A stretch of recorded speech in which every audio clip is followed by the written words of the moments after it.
Los combates continúan en Gaza mientras Israel mantiene su ofensiva para eliminar a Hamás. El ejército israelí está intensificando los ataques aéreos y terrestres en la ciudad de Han Yunis, mientras los milicianos islamistas amenazan con matar a los 137 rehenes que permanecen en su poder desde el ataque del 7 de octubre. La situación humanitaria en Gaza, con los hospitales al borde del colapso y cientos de personas sin un refugio seguro, ha sido descrita como apocalíptica. El Ministerio de Sanidad, dirigido por Hamás, afirma que Israel ha matado a casi 18.000 palestinos, la mayoría civiles. Mossab va de hospital en Han Yunis. Necesita desesperadamente que sus 2 hijos heridos reciban atención médica. Es el único familiar vivo que les queda a los niños, porque su mujer, su otra hija y su padre murieron en un ataque cerca de su casa.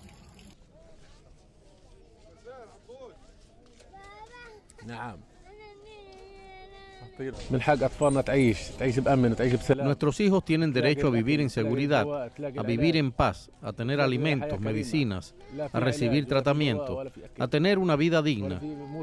Pero aquí no hay atención médica, no hay medicinas y no hay comida. Y quien no muere por la guerra acabará muriendo de hambre o enfermedad. En el hospital de Rafah, muchas familias han tenido que despedirse de sus seres queridos. Israel atacó la principal ciudad del sur de Gaza después de que Hamás amenazara con matar a los rehenes israelíes que siguen en su poder si Israel no libera a más prisioneros políticos.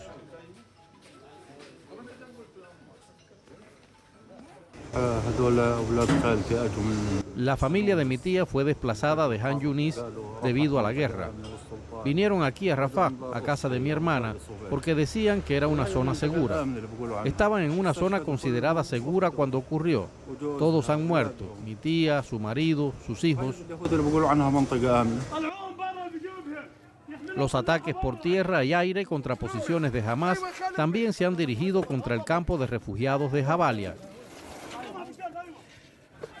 Mientras los civiles carecen ya de opciones para encontrar refugio en toda la franja, Israel ha vuelto a rechazar las peticiones de alto el fuego. Asegura que el fin de Hamás está cerca. Y para ampliar los detalles nos vamos ahora a Jerusalén con nuestra enviada especial Jenny Pérez. ¿Continúan los ataques de Israel? ¿Qué tan cerca se está del fin de Hamás?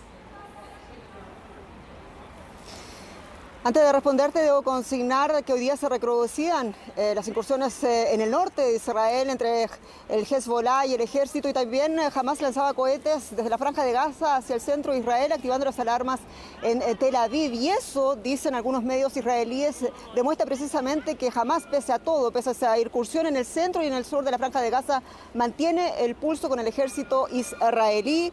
También recuerda lo que decía el portavoz del ejército israelí ayer en una conferencia de prensa, que tras distintas preguntas realmente reconocía que la estrategia de eliminación de los cabecillas de Hamás estaba siendo más difícil de lo que esperaban. Y la gran pregunta que se están haciendo ahora es qué hacer realmente para cortar la cabeza de Hamás. Si se recuerdan a la financiación internacional, y eso aumenta las voces de quienes exigen llegar a la raíz del problema. ¿Recuerdan el documento que liberó Estados Unidos después de la masacre? El Tesoro de los Estados Unidos cifraba en ingresos anuales de Hamás entre 2.500 y 3.500 millones de dólares, además de un patrimonio multimillonario de los líderes de Hamás como Ismail Haniyeh, que sigue en Qatar. Allí tiene sus oficinas. Y por ahora el gobierno de Israel está en la avanzada política de lograr aquello, y la primera respuesta llegaba de gobiernos europeos como Alemania, Francia e Italia este día, cuyos ministerios de Asuntos Exteriores pedían al gobierno europeo que aplicaran sanciones internacionales